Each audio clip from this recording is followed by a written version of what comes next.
সাঈদ ইবনে হারিস রাদিয়াল্লাহু আনহু নিজের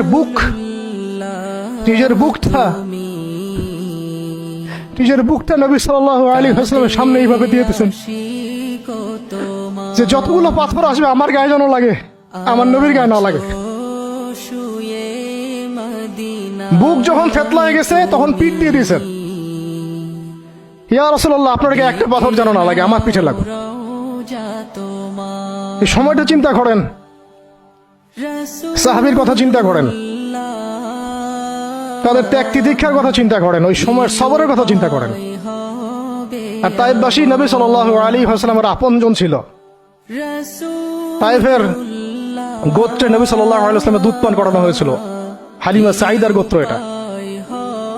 দূরের মানুষ আপনাকে যখন